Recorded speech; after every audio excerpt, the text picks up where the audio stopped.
구원받은 영혼들. 우르릉 꽝꽝. 귀를 찢을 듯한 천둥 소리에 놀라 나는 몸을 벌떡 일으켰다. 그리고는 천천히 눈을 움직여 내가 있는 곳이 어디인가 주의 깊게 살펴보았다. 그곳은 분명 골짜기의 깊은 늪가였다. 주위에서는 비통함에 젖은 끝없는 울부짖음이 한데 모여 천둥처럼 울려 퍼지고 있었다.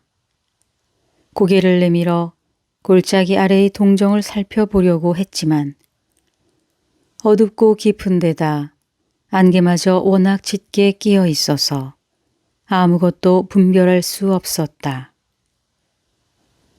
단테, 우리가 이제 저 아래쪽 빛이 없는 세계로 내려가 볼 때가 되었네. 저기는 어째서 저렇게 어두운 것입니까? 저곳에는 물리적인 빛은 물론이요. 정신적인 빛까지도 비추지 않기 때문이지. 정신적인 빛이라뇨? 그것은 희망이야. 이제부터 우리가 만나게 될 사람들은 하나같이 희망이 없는 사람들 뿐이라네. 그들은 지옥에 있으면서도 단지 과거를 한탄하거나 현재 상황을 불만스럽게 생각하고 또 고통스러워할 뿐이지. 모두가 다 그렇다는 말씀입니까? 그 중에는 그렇지 않은 사람들도 있기는 하다네. 그들에게서는 연한 빛이 발산되기 때문에 한눈에도 쉽게 다른 사람들과 구별이 되지. 말을 하던 베르길리우스의 표정이 갑자기 굳어지더니 이내 얼굴이 파랗게 질렸다. 자, 내가 앞장설 테니 어서 뒤를 따르게. 나는 재빨리 베르길리우스의 안색을 알아차렸다. 제가 두려움에 떨 때면 언제나 격려해 주시던 스승님도 이렇게 두려움을 느끼시는데 제가 어찌 이 길을 감히 따라 나설 수 있겠습니까? 내 얼굴에 정말 두려움이 비쳤단 말인가? 꼭 그렇단 말씀은 아니지만 스승님의 안색이 몹시 안 좋아 보이기에 이 골짜기 아래에 있는 사람들의 고통을 생각하면 치밀어 오르는 연민의 정 때문에 가슴이 아려울 정도라네.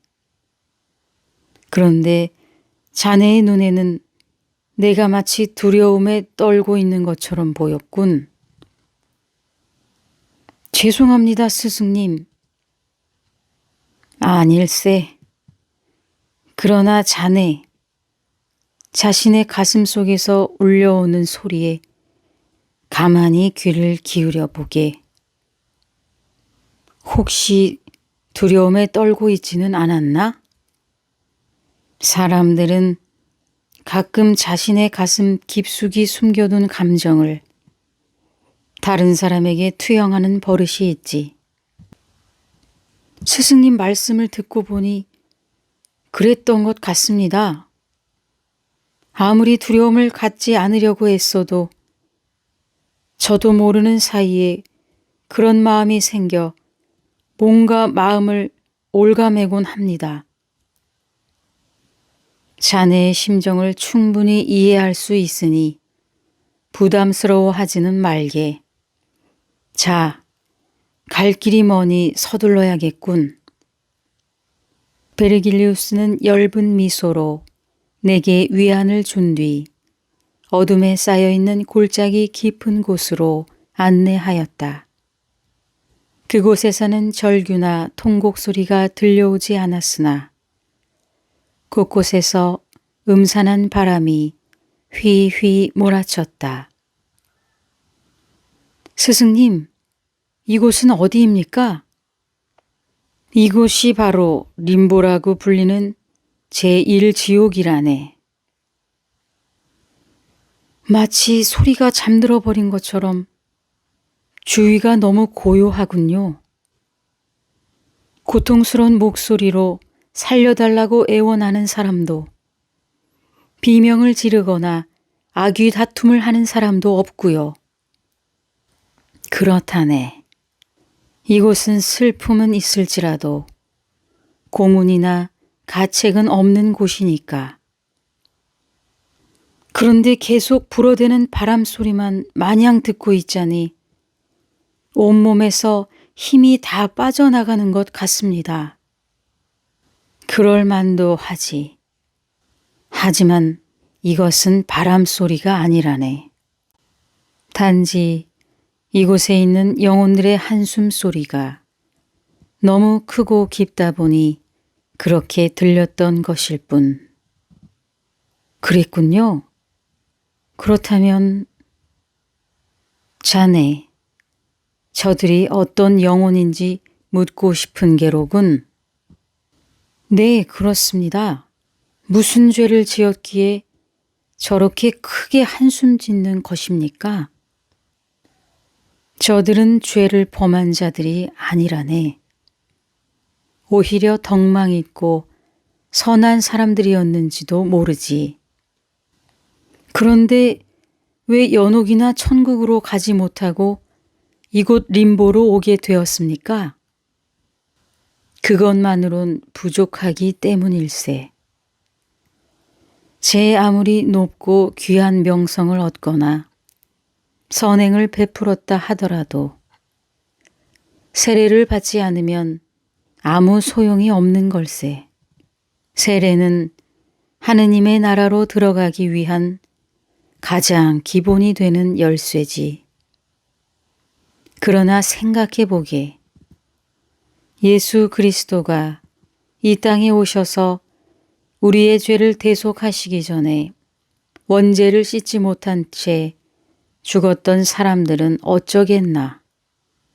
불행히도 그들은 하느님께 죄 씻음을 받지 못했고 또한 예수 그리스도를 섬기지 않았기 때문에 결국 이곳으로 오게 된 거라네. 실은 나도 그들과 마찬가지의 이유로 이곳 림보에 머물고 있었던 거라네. 아, 그래서 안타까운 마음에 깊은 한숨을 내쉬고 계셨던 것이로군요. 림보에 있는 우리들은 하느님의 나라에 오를 가망이 없다네. 하지만 언젠가는 그렇게 될지도 모른다는 시로라기 같은 희망만은 버리지 못하고 있지. 그 말을 듣는 순간 가슴 한구석에 찡한 슬픔이 전해왔다. 내가 훌륭하다고 섬겼던 가치 있는 여러 사람들이 림보 속에서 한숨 짓고 있으리라는 걸 깨달았기 때문이다. 스승님, 가르쳐 주십시오. 이곳에 있다가 자신의 공과 덕망으로 혹 예수 그리스도의 은혜를 입어 하느님의 나라에 가게 된 사람은 여태껏 한 명도 없었습니까? 내가 림보로 온 지 얼마 되지 않았을 무렵 가시면류관을 쓰고 햇살보다 눈부신 후광을 뒤로한 전능하신 분이 이곳에 오신 적이 있다네. 나는 그분을 처음 뵙는 순간 감동에 휩싸였고 곧 그분이 하느님의 아들이시라는 사실을 깨닫게 되었지. 그렇다면 예수 그리스도가 직접 고난의 지옥까지 오셨단 말씀입니까? 베르길리오스는 천천히 고개를 끄덕였다. 그분은 인류의 조상인 아담, 그리고 그의 아들인 아벨과 노아, 하느님으로부터 십계명을 받고 율법을 세워 주를 섬겼던 모세, 하느님과 축복의 계약을 맺은 아브라함과 다윗 왕, 요셉과 그의 형제들, 그리고 이스라엘을 충실하게 섬긴 야곱, 그 밖에 몇몇 영혼들을 불러내어 축복해 주시고 천국의 문으로 인도하셨네. 나 또한 언젠가는 그분께 불려지기를 바라는 간절한 마음으로 멀리서나마 그분의 모습을 똑똑히 지켜보았지. 그러한 기대가 일말이라도 남아있다면 적어도 완전히 절망적인 곳은 아니겠군요. 하지만 그것은 끝없이 펼쳐진 백사장에서 특별히 선택되어진 한 알의 모래이기를 바라는 것과 다를 바 없지. 단테, 분명한 것은 그분께서 이곳에 오셨던 그 이전이나 이후로는 다시 그런 일이 없었다는 사실이네. 즉, 인류의 역사가 시작된 이래로 단 한 번의 구원만 있었다는 뜻이지. 베르길리우스와 얘기를 나누며 계속 걷다 보니 어느덧 울창한 숲속을 지나게 되었다. 그러나 자세히 살펴보니 그것은 나무들의 울창한 숲이 아니라 죽은 이들의 영혼이 마구 뒤엉킨 채 빽빽이 들어차 있는 숲이었다. 림보를 반쯤 지나쳐 왔을 때 멀리서 서서히 빛이 스며드는 것이 보였다. 그 빛은 눈부실 정도는 아니었지만 신비로운 색채로 은은하게 드리워졌고 주위에는 그윽한 향기마저 감도는 듯했다. 멀리서 보이는 몇몇 영혼들은 광채가 나는 흰옷을 입은 채 앉아 있거나 한가롭게 산책하고 있었다. 언뜻 보기에도 명예롭고 고결한 영혼들임을 알 수 있었다. 스승님, 이런 곳에서도 영광을 누리고 있는 저들은 도대체 누구입니까? 그들은 하늘의 은총을 받아 세상에서도 명성을 드높였고 죽은 이후 이곳에서도 천상의 은혜를 입어 특별한 지위에 올라 있는 분들이지. 아마 저분들의 명성은 자네도 익히 들어 잘 알고 있을 것이네. 빛을 향하여 점점 다가가고 있을 때 어디선가 경건한 목소리가 울려 퍼졌다. 위대한 시인을 찬미하라. 천상의 부름을 받고 잠시 이곳을 떠났던 그의 영혼이 돌아왔도다. 모두 경의를 표하라. 그 소리가 메아리치다 사라지자 주위는 다시 조용해졌다.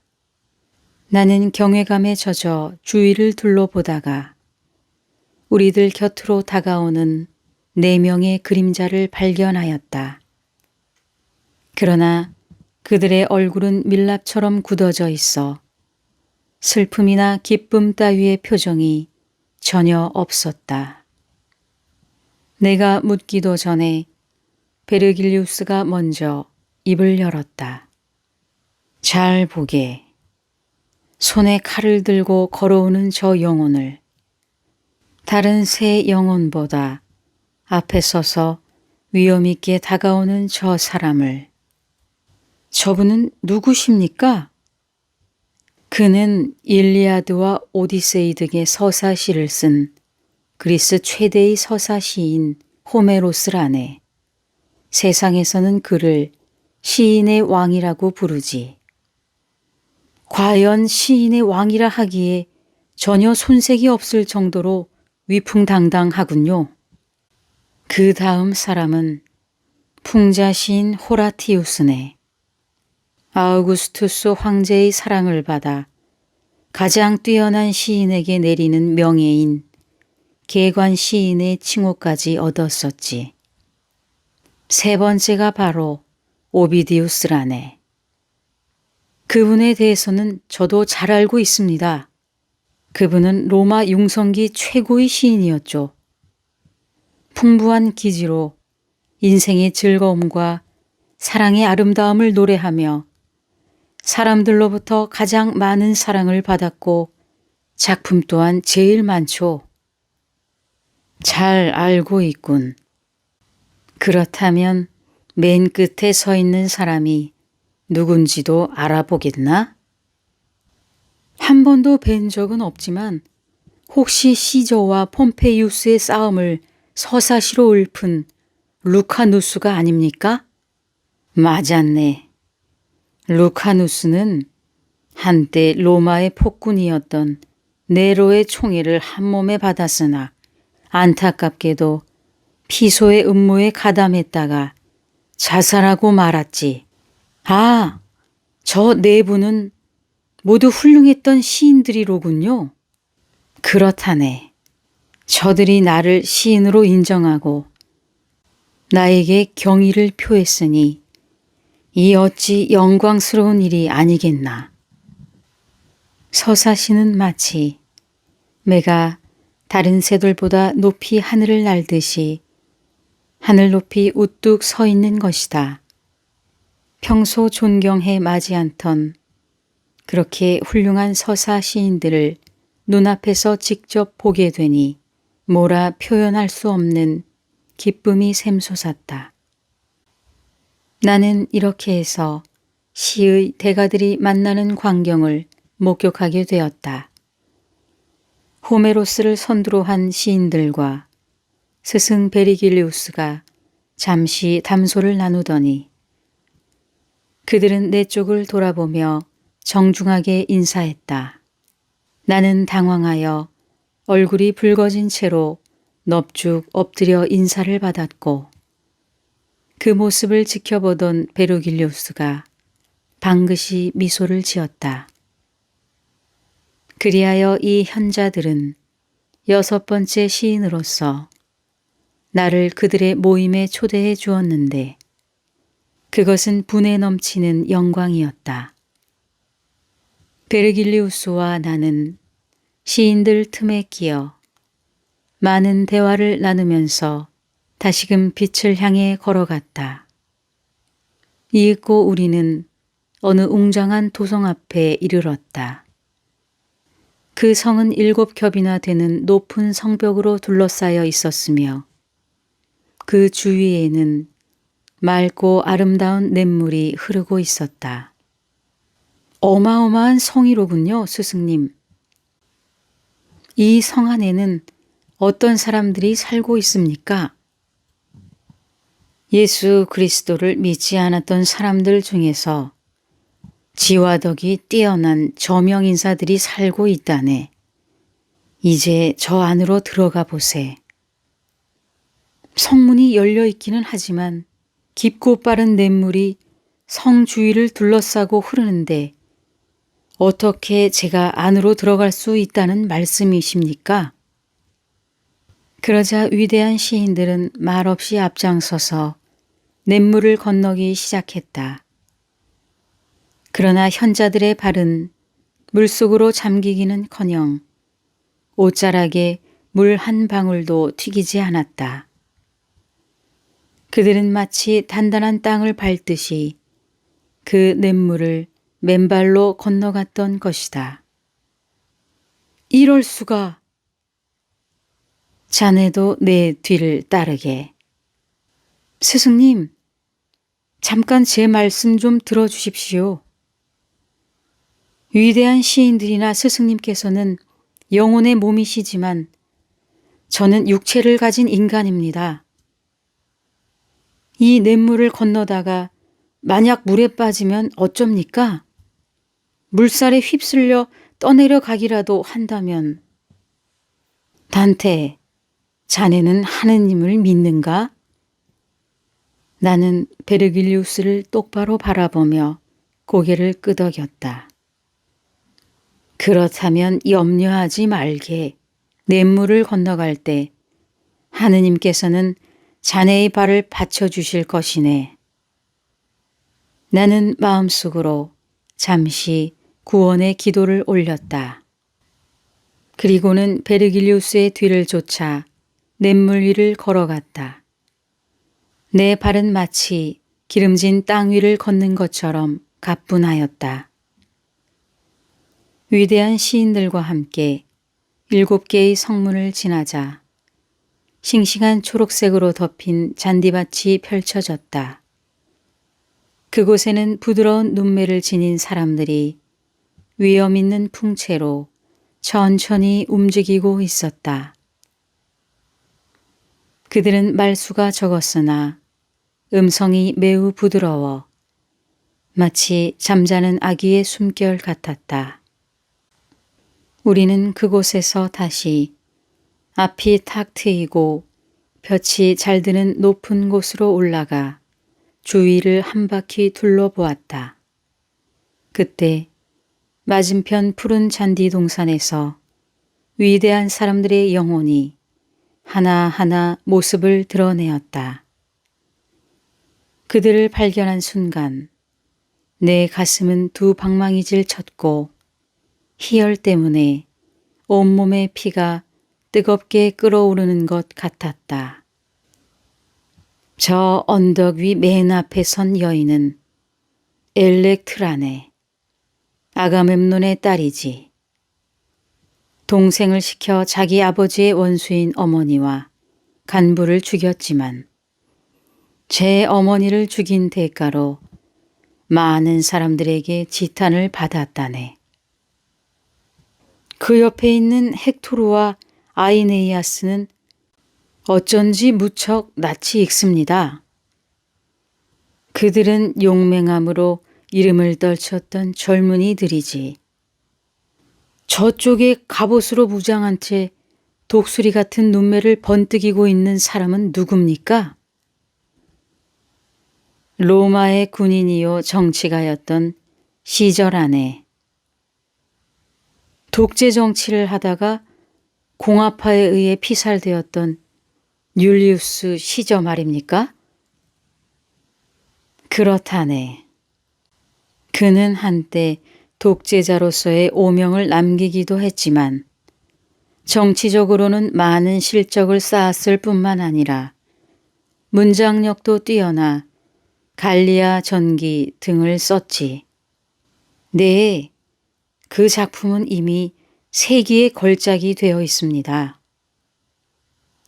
다른 곳에서는 카밀라와 아마존족의 여왕이었던 펜테실레이아가 눈에 띄었고 라티누스 왕이 공주 라비니와 함께 앉아있는 모습도 보였다. 저쪽에 있는 사람들은 모두 왕족 출신이로군요. 이곳에서는 업적과 계층이 비슷한 사람들끼리 모여 서로의 과업을 자랑 삼는 게 유일한 즐거움이라네. 그 옆쪽에 선 무리 중에서는 브루투스의 모습이 눈에 뜨이는군요. 브루투스는 로마 최후의 왕인 타르퀴니우스를 몰아내고 새 공화국을 세웠지 않는가. 또 그 옆에 앉아있는 루크레티아를 알아보겠나? 너무 멀리 있어서 확실하지 않습니다만 루크레티아가 맞는 것 같습니다. 그녀는 남편 콜라티누스의 친척에게 겁탈을 당하자 상심한 나머지 자결해버린 비운의 여인이라네. 율리우스 시저의 딸인 율리아, 가토의 아내인 마르치아, 포에니 전쟁을 종결지은 스키피오의 딸 코르넬리아, 그리고 그 모두들과 동떨어져 외로이 홀로 서 있는 터키의 왕 살라딘의 모습도 보이는군요. 좀 더 앞쪽을 보게. 나는 베르길리우스의 말대로 좀 더 앞쪽으로 시선을 두었다. 그러다가 훅 하고 숨을 들이마시지 않을 수 없었다. 아, 학문의 아버지라고 칭하는 분을 제가 이곳에서 뵙게 될 줄이야.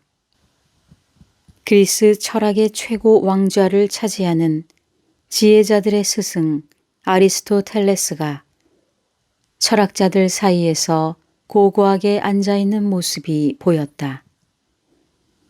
모두가 아리스토텔레스를 주시하며 경의를 표하고 있었는데 이어서 소크라테스와 플라톤의 모습도 보였다. 두 사람은 어느 누구보다 아리스토텔레스의 곁에 가깝게 서 있었다.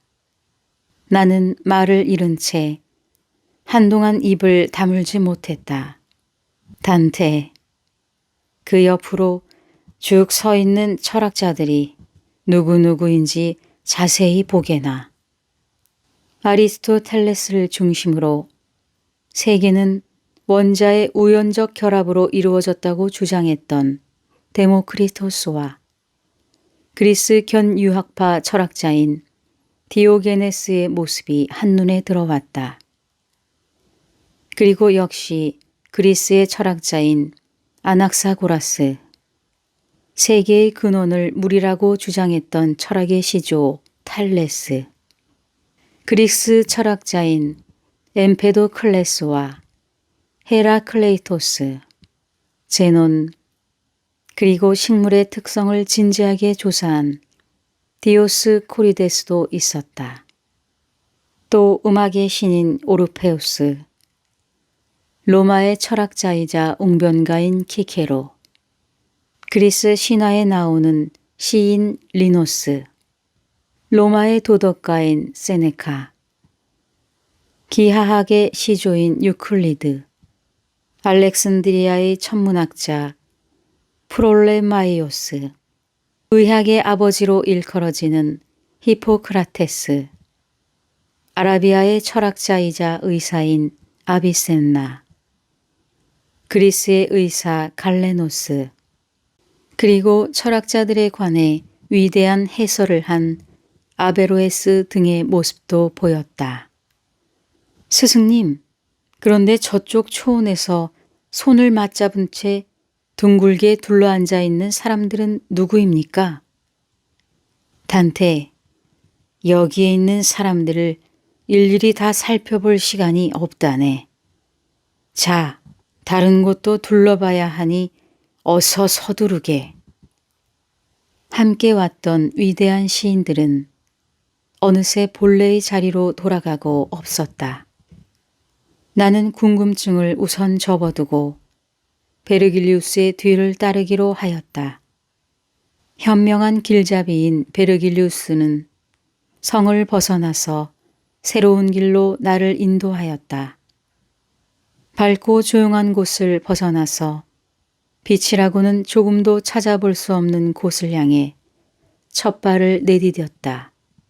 그때 갑작스런 대기의 진동으로 잠시 움찔하였다. 그러나 나는 얼른 정신을 바짝 차렸다.